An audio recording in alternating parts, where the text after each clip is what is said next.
The first step in solving a problem is you got to be able to measure it. You can't solve a problem unless you understand what it is. And so there is a study that was released, commissioned by the Residential and Civil Construction Alliance of Ontario and the Ontario Road Builders Association, that has described traffic gridlock in the province as a crisis. And according to this study, traffic congestion in Ontario costs the province $56 billion a year. That's a big nut. That is a big nut. So we're going to speak right now with the Executive Director of the Residential and Civil Construction Alliance of Ontario, Nadia Todorova. Nadia, thank you so much for joining us on the Ben Mulroney Show. Good morning, Ben. Thank you very much for having me on. Okay, so you decided to commission this study. Why? Absolutely. Thank you very much for asking that. You know, congestion is something that impacts everyone to a certain extent, some more than others. I'm sure that a large percentage of your listeners are right now stuck somewhere on the road due to congestion. So we really wanted to quantify, to your earlier point, we really wanted to measure the impacts of congestion and do it in a comprehensive and long-term sort of way. And we wanted to look at not just the economic impacts of congestion, which are very critical, but also look at the congestion impact from a social impact standpoint. And we took this initiative because really nobody else is looking at this comprehensively and hadn't looked at it since 2008. And, you know, again, we want to believe that given the impact of congestion, we need that important quantitative information for decision and for policymakers. And so were you surprised by the numbers? Oh, absolutely. I mean, you know, you kind of, again, because you are impacted by congestion, and I sit in traffic quite a bit as well, I knew that the numbers would be staggering. But when the actual data came out, it really did take us by surprise, just in terms of the scope of it. So, as you said, $56 billion in Ontario, and then $44.7 billion just in the GTHA. Yeah. And again, I think those are huge numbers. But in terms of sort of turning them into numbers that people can more readily appreciate, I think the study does a really good job. You know, congestion directly costs the Ontario economy $12.8 billion annually, which puts 112,000 jobs at risk due to reduced productivity and stifled job growth. Can you talk to me about what exactly that means? Absolutely. And again, I think this is why the study is so important, because it looks at kind of the economic, but also the social impact of congestion. And when we talk about social impact, we're talking about stress, we're talking about lower life satisfaction, we're talking about reduced well-being.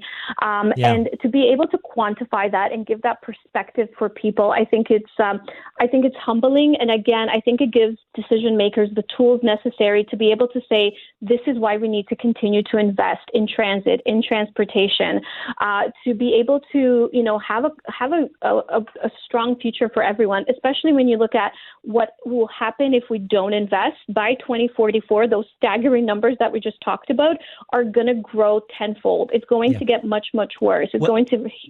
Yeah, sorry, go ahead. Well, no, Nadia, I was just going to point out, sorry, I didn't mean to cut you off, but it's a conversation that's close to my heart, so I kind of get a little excited. No, and you should. when I read that congestion has resulted in a $5 billion reduction in private capital investment, including losses of $570 million in manufacturing, $180 million in construction, $100 million in professional services, as well as 88,000 jobs could have been possible had congestion mitigation efforts been launched just 10 years ago. So you guys sort of look at what could have been had we looked at things through this lens years ago. Exactly. And then that's why one of the things that we've always emphasized is you have to build for the future. You have to look at, and, you know, for example, population growth is a huge element of that. Where is the province going to be in the next 20 to 30 years in terms of population? And what is that infrastructure that we need to build to support that? Because a growing region requires a growing infrastructure. And if we don't invest in infrastructure, the impacts that you see in the study are going to be staggering and are going to put us at such a huge competitive disadvantage. We already know that people are not, you know, are taking a second look or are second guessing themselves if they're going to be investing in Ontario, because it takes so long for goods to get to the market, and that costs money. And business people make those decisions on a daily basis. So we need to be economically competitive, and investing in critical infrastructure is one of the key ways to do that. Nadia, if I listen to the Ontario government, they constantly talk about the largest investment in public transit in Ontario's history. Currently, the biggest sort of expense going on in the world is happening here in Ontario, specifically in Toronto. So a lot of investment is happening right now. Is it the right kind of investment according to you? Is it too little, too late? Is it not enough? Should we be looking in other places as well? So the Ontario government has shown a very strong commitment to infrastructure investment. And again, with our population growing rapidly, that needs to continue. It needs to be long-term. It needs to be sustainable. And it needs to kind of keep going on the route that it's going. So the congestion report that we've released today really is a cautionary tale that we need to continue to invest. Otherwise, the consequences would be significant and would be really detrimental to Ontario, both from an economic standpoint and from a social standpoint. I'm also in our next segment, we're going to be talking about some of the other reasons that we experience congestion, especially in Toronto. Everyone knows my opinion on bike lanes. There's a big story in the Toronto Star that says experts are saying that it has a lot more to do with road construction and lanes being taken up by construction in general. I've always believed that one of the mitigating things that could happen is if the city required setbacks for new construction in this city, so an extra lane of traffic wouldn't have to be taken over. It's a very good point. And I think the first thing that I want to emphasize is that when construction closes lanes, we're doing that because it's necessary for workers and resident safety. It's legislated. We have to do it.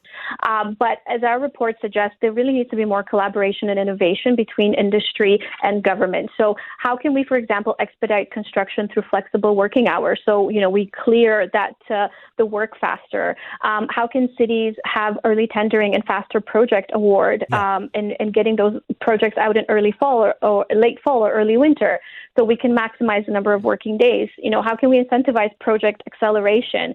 How can we empower decision making by project managers? There are all these things that can be done that I think sometimes we lose track of. Because the people like myself, Nadia, who are on this side of the fence, we don't even know that those are issues that need to be addressed. All we see is lanes of traffic closed, so we think, okay, fix that. But what you're saying is there's about a dozen boxes that need to be checked in order to do that. Absolutely, 100%. And I think, I think government, especially on the municipal side, really have a lot more work to do on that end to make sure that construction is operating smoothly and quickly, and we finish projects as fast as we can in a predictable way. Nadia Todorova, the Executive Director of the Residential and Civil Construction Alliance of Ontario. Thank you so much. This is a heck of a study. I hope a lot of people dig into it. Thank you very much, Ben. Have a good day. Thank you for having me on.